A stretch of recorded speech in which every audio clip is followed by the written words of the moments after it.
Next ఈ సినిమాలో ఉన్న పాజిటివ్స్ గురించి మాట్లాడుకోవాలంటే ఈ సినిమాలో one of the biggest positive music. ఈ సినిమాకి గౌరా హరి గారు మ్యూజిక్ ఇచ్చారు. నాకు రీసెంట్ టైమ్స్ లో గౌరా హరి గారి మ్యూజిక్ కానీ ఆయన సాంగ్స్ కానీ వింటే ఎలా అనిపిస్తుందంటే కీరవాణి గారి బ్యాక్గ్రౌండ్ స్కోర్, కీరవాణి గారి మ్యూజిక్ సాంగ్స్ విన్నట్టు అనిపిస్తుంది. రీసెంట్ టైమ్స్ లో మనం కీరవాణి గారి మ్యూజిక్, ఆయన సాంగ్స్, బ్యాక్గ్రౌండ్ మ్యూజిక్ చాలా మిస్ అవుతున్నాము. ఎందుకంటే ఆయన ఎక్కువ సినిమాలు చేయట్లేదు. సో ఆయన్ని రీప్లేస్ చేసేలాగా అనిపిస్తుంది నాకు గౌరవ హరి గారి మ్యూజిక్ అండ్ బ్యాక్గ్రౌండ్ స్కోర్ వింటే. నెక్స్ట్ ఈ సినిమాలో ఉన్న ఇంకొక బిగ్గెస్ట్ పాజిటివ్ ఏంటంటే సాంగ్స్. అరే ఏం మాట్లాడుతున్నారా బాబు, అసలు ఈ సినిమాలో సాంగ్స్ లేవు కదా అని మీరు అనొచ్చు. సో అదే ఈ సినిమాలో ఉన్న ఒక బిగ్గెస్ట్ పాజిటివ్.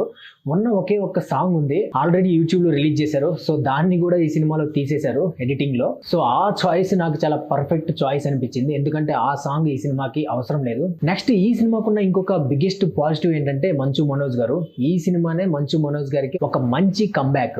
ఆయనకి ఇచ్చిన ఆ రోల్ ని చాలా